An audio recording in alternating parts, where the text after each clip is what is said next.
Hello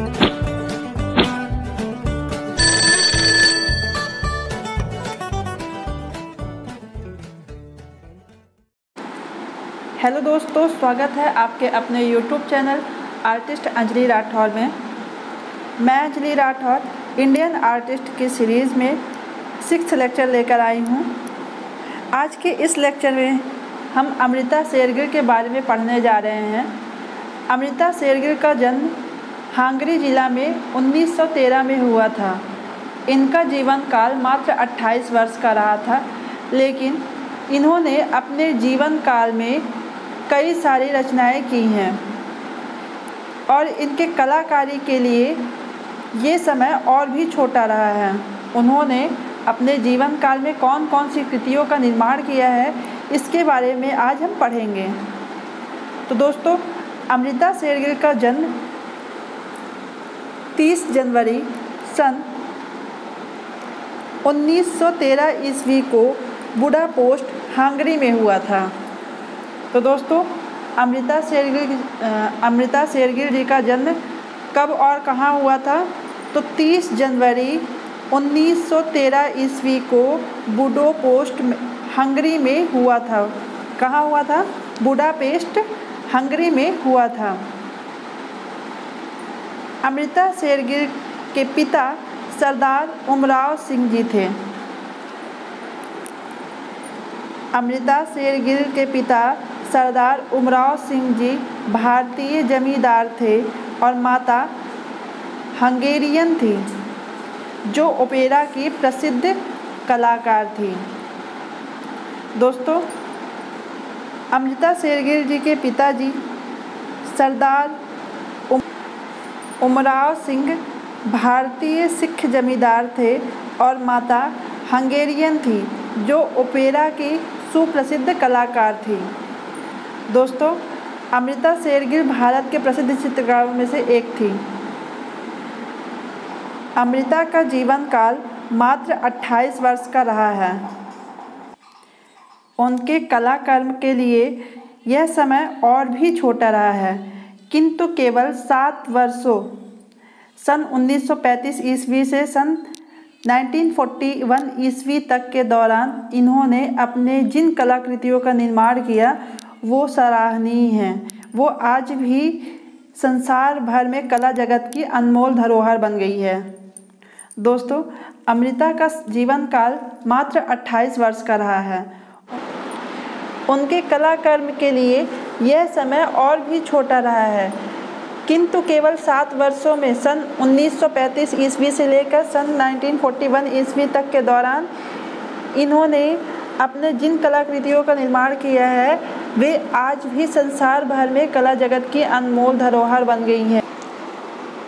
Amrita का भारत आगमन। तो अमृता का भारत आगमन सन 1921 ईस्वी में हुआ था और 1929 ईस्वी तक वे शिमला में रही हैं। अमृता का भारत आगमन सन 1921 ईस्वी में हुआ था और 1929 ईस्वी तक वे शिमला में रही है। दोस्तों, शिमला में रहने के दौरान अमृता शेरगिल ने वहाँ के बहुत सारे दृश्य चित्रों का निर्माण किया था। शिमला के बहुत सारे दृश्य चित्रों का अमृता शेरगिल जी ने निर्माण किया था।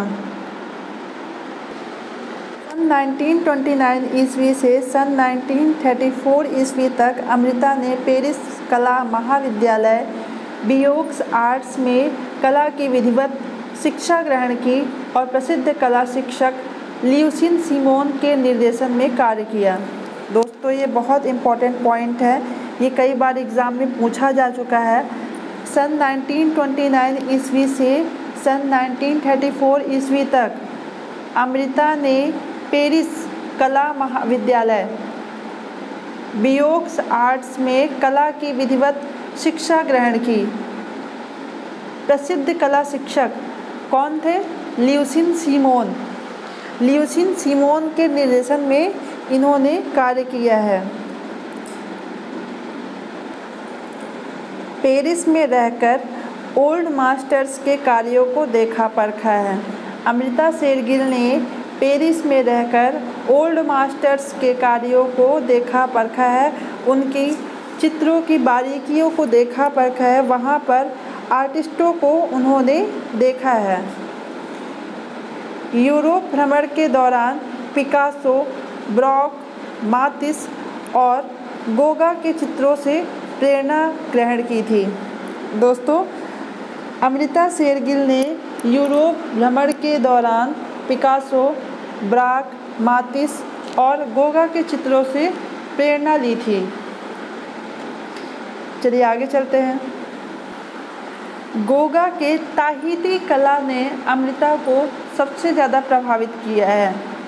1934 में भारत लौटने पर इन्होंने शिमला के समर हिल पर छोटा सा स्टूडियो बना लिया था। अमृता शेरगिल जी ने शिमला के समीप समर हिल पर एक छोटा सा स्टूडियो बना लिया था।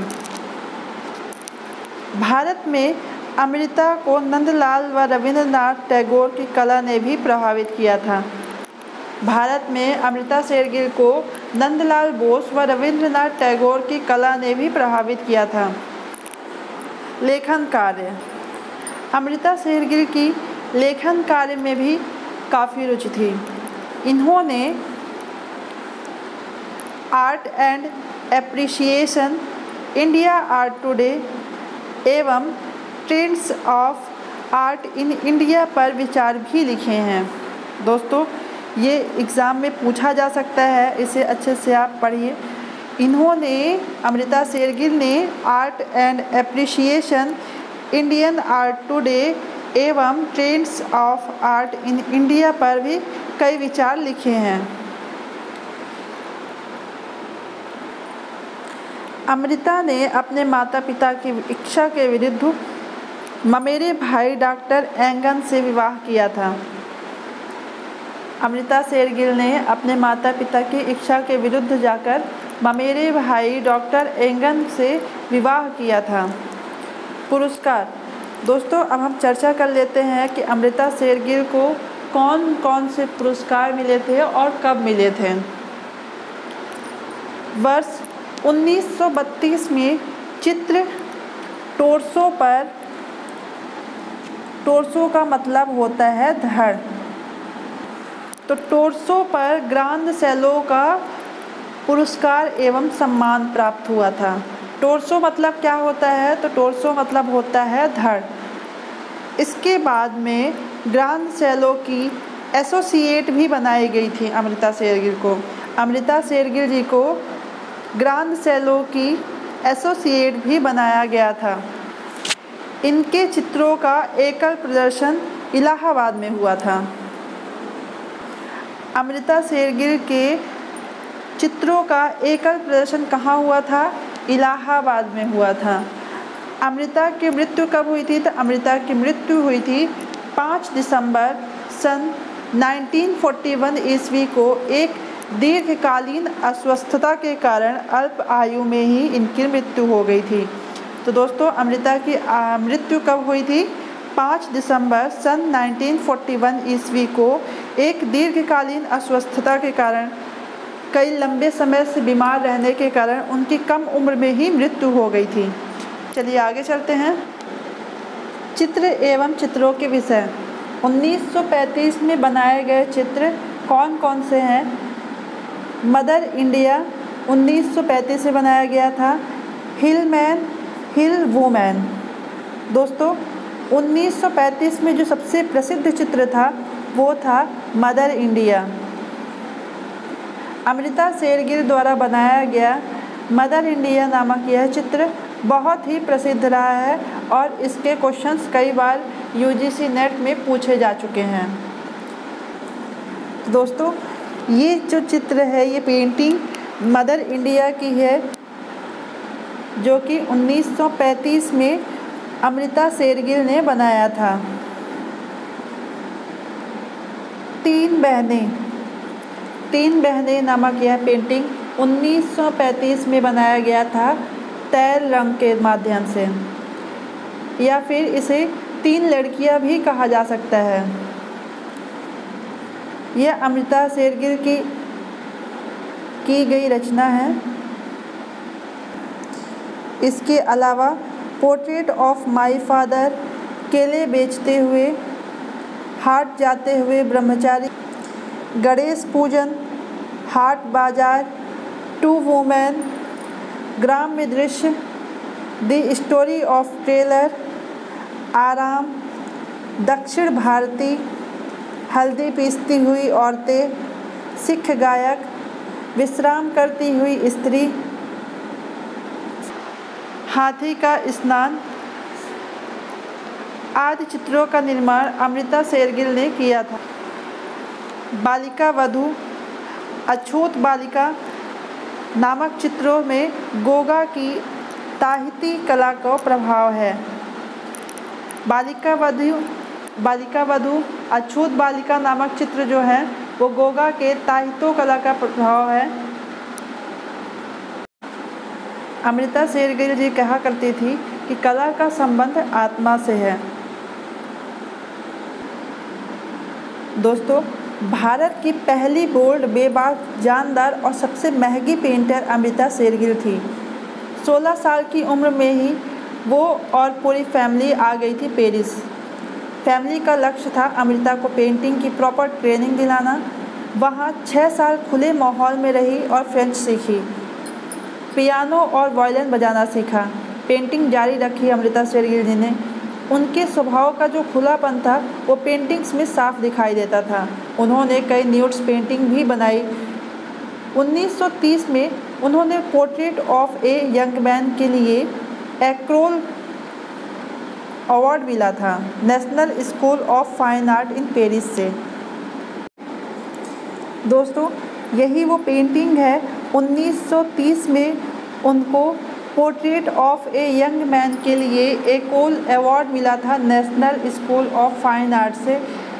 1933 में उनको एसोसिएट ऑफ ग्रैंड सैलून चुना गया था अमृता शेरगिल जी को। इतनी कम उम्र में ये जगह पाने वाली वो पहली एशियाई थी। दोस्तों, अमृता शेरगिल को पैसा देकर पोर्ट्रेट बनवाने वाले लोगों से खुन्नस थी। जवाहरलाल नेहरू भी उनके फ़ैन हुआ करते थे, लेकिन उनका पोर्ट्रेट नहीं बनाया था उन्होंने, क्योंकि उनको इतना खूबसूरत मानती थी जिनको फ़ोटो पेंट नहीं किया जा सकता था। 1937 में एग्जीबिशन लगाई थी हैदराबाद में। इरादा इनका था कि वहाँ के नवाब को अपनी पेंटिंग्स दिखाना और बेचना चाहती थी। नवाब ने अपना पहले का कलेक्शन दिखाया और पूछा कि कैसा है अमृता जी। तो अमृता जी ने बोला, करोड़ों रुपए का कबाड़ है ये।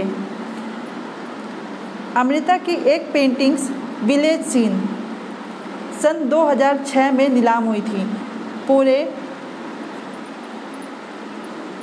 6.9 करोड़ रुपए में। ये किसी पेंटिंग के लिए इंडिया में अदा की गई सबसे ज़्यादा रकम थी। तो दोस्तों, अमृता शेरगिल भारत के प्रसिद्ध चित्रकारों में से एक रही हैं। आज के लिए सिर्फ इतना ही। नेक्स्ट वीडियो में हम जल्द ही मिलेंगे, तो प्लीज़ आप आर्टिस्ट अंजलि राठौर को सब्सक्राइब करिए। Thank you so much.